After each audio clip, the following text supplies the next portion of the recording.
Hello everyone, welcome to my channel. मैं हूं आपकी होस्ट रश्मि।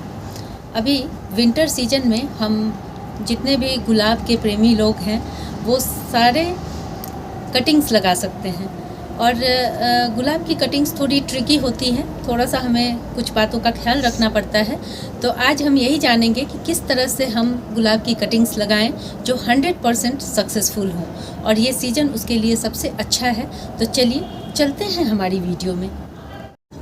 आज मैं आप लोगों को गुलाब की कटिंग लगाने का एक ऐसा यूनिक तरीका बताऊंगी जो बहुत ही आसान है, लेकिन हम यहाँ पे छोटी छोटी गलतियाँ कर देते हैं जिनसे हमें बचना है। तो आज आपको मैं दिखाना चाहूँगी। सबसे पहली चीज़ आती है कि हम किस तरह के स्टेम का चुनाव करें।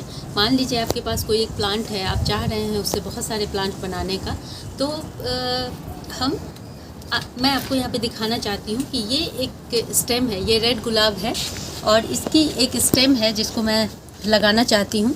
आप इसकी थिकनेस देखें, पेंसिल की मोटाई के बराबर अगर आप इसको चुनते हैं इस तरह की स्टेम को, तो ये सबसे अच्छा होता है कटिंग लगाने के लिए। आप इसे थोड़ा बहुत पतला भी ले सकते हैं, और इसमें कितना बड़ा कटिंग लगाना है ये भी बहुत इम्पॉर्टेंट है। मैंने आपको पहले ही बताया कि ये बहुत सेंसिटिव प्लांट होता है। इसकी कटिंग जितना हम सोचते हैं आसानी से लग जाएगी, उतना लगता नहीं। लेकिन एक बार जब आप ये तरीका जान जाएंगे तो यकीन माने आपके पास ढेरों गुलाब होंगे। और इतना भी ऐसा भी नहीं है कि गुलाब के पौधे बहुत कम कीमत में मिलते हैं। आप एक बार जाएंगे, बहुत पतली सी टहनी वाले गुलाब भी काफ़ी महंगे मिलते हैं। और ये देखें, आज मैं ये स्टेम लूँगी। कैसे हम इसे जानें कि किस तरह का स्टेम लेना है। ये ना ही ब्राउन कलर का होना चाहिए, ना ही बहुत ज़्यादा नाजुक और नया नया जो शूट निकला होता है। जैसे आप ऊपर देखें, इस तरह के जो सूट निकले होते हैं इसे आपको नहीं लेना है। इसमें जर्मिनेशन रेट बिल्कुल ही नहीं होगा। और यहाँ पे एक और चीज़, ये देखें, ये एक वुडी स्टेम है जो काफ़ी पुरानी है। इस तरह की स्टेम भी आपको नहीं लेनी है। यहीं पे हम गलती कर देते हैं कि कोई भी कटिंग लगा लेते हैं। ऐसा नहीं करना है, आपको इस तरह की ब्रांच का सिलेक्शन करना है। तो मैं इसे काट लेती हूँ। और एक और चीज़ है कि कितना इसकी लेंथ क्या होनी चाहिए। जो हमने जो कटिंग लगानी है उसकी लेंथ क्या होनी चाहिए। तो आपको बहुत लंबा और बहुत छोटा स्टेम नहीं लेना है। एक आइडियल मैं वो बताऊंगी आपको। 8 से 10 इंच का आप ये लेंथ इसका रखें तो वो उसके जर्मिनेशन का रेट अच्छा रहता है। इसके बाद आता है कि हम जिस भी चूँकि हमारा गुलाब का प्लांट बहुत फंगल प्रोन होता है, इसलिए हम जिस भी कटर का इस्तेमाल करेंगे वो शार्प होना चाहिए। और ये इसको आप डिसइंफेक्ट करना ना भूलें, क्योंकि सब कुछ हमने ठीक ठीक किया है, लेकिन अगर हमने इसकी कटिंग इन्फेक्टेड इस तरह के टूल से कर दिया तो बिल्कुल भी जर्मिनेशन नहीं होगा। चाहे आप कितनी ही अच्छी मिट्टी बना लें, कितना ही अच्छा उसका केयर कर लें। तो इसे डिसइंफेक्ट करने के लिए आप लोगों के पास सैनिटाइज़र तो रहते ही होंगे, सैनिटाइज़र का इस्तेमाल करें। हमें थोड़ा सा डाल के इसको रब कर लेना है इस तरह से अच्छे से। जितनी बार भी आप कटिंग करें ये काम ज़रूर करें, स्पेशली गुलाब में।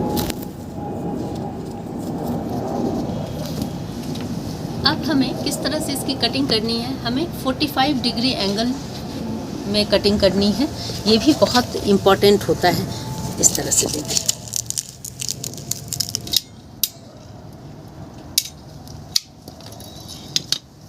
ये देखिए, ये एक और शार्प कट यहाँ पे मैंने लगा दिया है।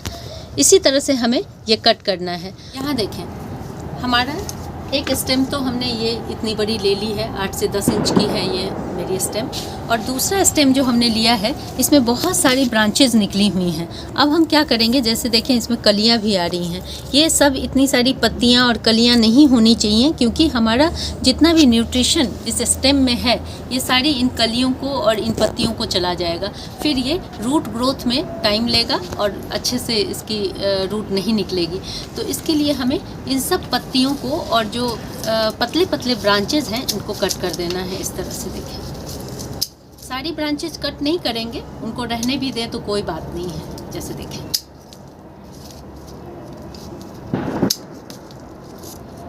मैंने कुछ दिन पहले एक और पौधा इसी तरह से लगाया था और आपको दिखाऊंगी कि उसका ग्रोथ कैसा चल रहा है और कैसे उसका रूट भी दिखाऊंगी आप लोगों को, किस तरह से उसका रूट बना है। ये देखें, इस तरह से भी हम ब्रांचेस लगा सकते हैं। जैसे इसमें मल्टीपल ब्रांचेस निकली हुई हैं, तो इस तरह से भी हम कोई भी कटिंग लगा सकते हैं। गुलाब की कटिंग जिस मीडिया में हम लगाते हैं उसका बहुत इम्पोर्टेंस है। हम जनरली क्या करते हैं कि गार्डन की जो सॉइल होती है जिसमें खाद मिली हुई रहती है उसका इस्तेमाल कर देते हैं, जिससे कि आप अगर खाद डाल करके गुलाब की कटिंग उगाएंगे तो 100% आपके गुलाब के मरने के चांसेस होंगे। इसलिए हमें ऐसी मिट्टी लेनी है जो बिल्कुल फ्रेश हो और जिसमें कोई भी खाद ना मिली हुई हो, जो काफ़ी दिनों से जिसमें आपने कोई प्लांट नहीं लगाया हो, वैसी मिट्टी को धूप में अच्छे से सुखा लें। और इस तरह से देखें, मैंने ये सूखी हुई भुरभुरी मिट्टी, आपको देखते ही पता चल जाएगा इसमें कोई खाद नहीं ऐड किया हुआ है। इसमें मैं क्या मिलाऊंगी वो देखें। इसमें मैंने यहाँ पे कोकोपीट मिलाया है क्योंकि ये रूट को बढ़ने के लिए बहुत अच्छा मीडिया है। हम हाफ रेशियो लेंगे, आधा पार्ट मैंने मिट्टी का लिया है और आधा पार्ट हमने कोकोपीट का लिया है। अगर आपके पास कोकोपीट ना हो तो आप गार्डन सॉइल का भी इस्तेमाल कर सकते हो, कोई दिक्कत नहीं है। इसके बाद मैंने थोड़ी सी हल्दी इसमें मिलाई है ताकि किसी तरह का फंगस ना लगे। और एक और चीज़ मैं इसमें डालूँगी वो है ट्राइकोडर्मा पाउडर। ये एक तरह का फंगीसाइड होता है, इसको डाल लेने से हमारी मिट्टी और बेहतर हो जाएगी। इसका बस थोड़ा सा इस्तेमाल करना है। मुझे तो लगता है कि जितने गार्डनर्स हैं उनको ये ट्राइकोडर्मा पाउडर रखना चाहिए, क्योंकि ये एक तरह का फंगस है जो बहुत ही ऑर्गेनिक वे में हमारे नेचर में मिलता है, जिससे कि हमारी मिट्टी बहुत अच्छी हो जाएगी और ख़राब फंगस को ये खाती है। इसलिए हमारी मिट्टी ऐसा बनाना है जिससे कि जो भी कटिंग्स हम लगाएं उसमें फंगस का अटैक ना हो। तो ये जो भी हमने मिट्टी बनाई है ये बेस्ट मिट्टी है इसके लिए। हम इसे मिला लेंगे इस तरह से। ये बहुत अच्छा मीडिया है। और देखें, अगर आपके पास कोकोपीट ना हो तो आपके पास घर में जो नारियल की छाल अवेलेबल होती है उसको छोटे छोटे टुकड़ों में कर लें और इसमें कोकोपीट की जगह आप मिला सकते हैं। मैंने ये 2 कटिंग लगाने के लिए ये छोटा सा पॉट लिया है। इससे ज़्यादा बड़ा पॉट ना लें क्योंकि उसमें पानी ज़्यादा देर तक रहने से आपका ये ख़राब भी हो सकता है। अब आता है एक और इम्पॉर्टेंट चीज़ कि मैं इसको एलोवेरा में लगाऊंगी। ये 100% गारंटी है हमारे कटिंग के सक्सेसफुल होने का। पहले मैं पॉट भर लेती हूँ। ड्रेनेज होल हमेशा अच्छा रखें, बड़ा रखें। ये बहुत ही सॉफ्ट मीडिया हो गया हमारा रेडी। और अब हम अपनी कटिंग को इसमें इस तरह से डालेंगे। देखें, ये एक बड़ा अच्छा तरीका है जिसमें मैं बहुत बार इस तरह से ग्रो की हूँ कटिंग्स को। इस तरह हम 2-2 इंच इस तरह से कट कर लेंगे एलोवेरा को। और इसमें हम देखें, ये एंटीबैक्टीरियल प्रॉपर्टी से भरपूर होते हैं। देखें, आपको अपना स्टेम दिख रहा होगा इस तरह से। ऐसे हम डाल लेंगे ताकि इसका एक नोड पूरी तरह अंदर चला जाए। इस तरह से हम मिट्टी में इसे लगा देंगे। ये देखें, हमने एक दबा दिया।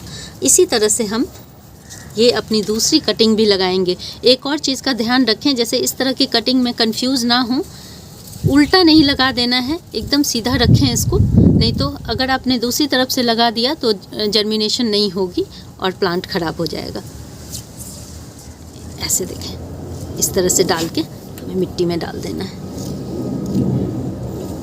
नीचे तक दबा दें और ये हमारा सिक्योर हो गया।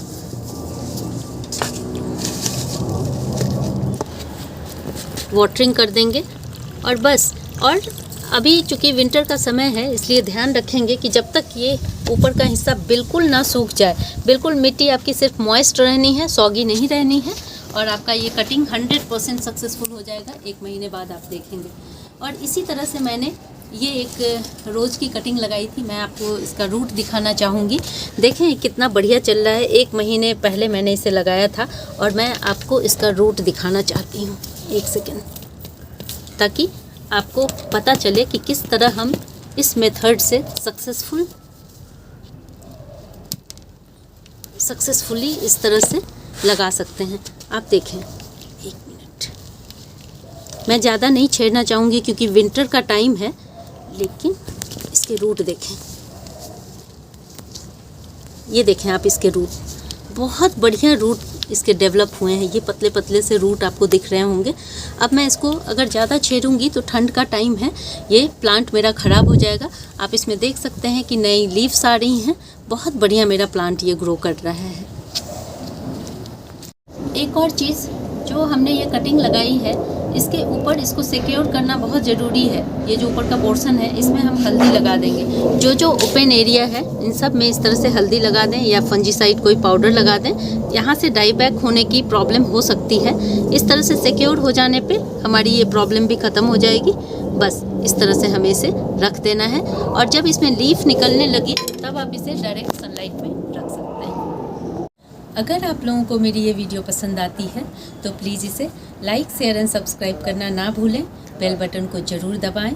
Live nature, love nature. Thank you.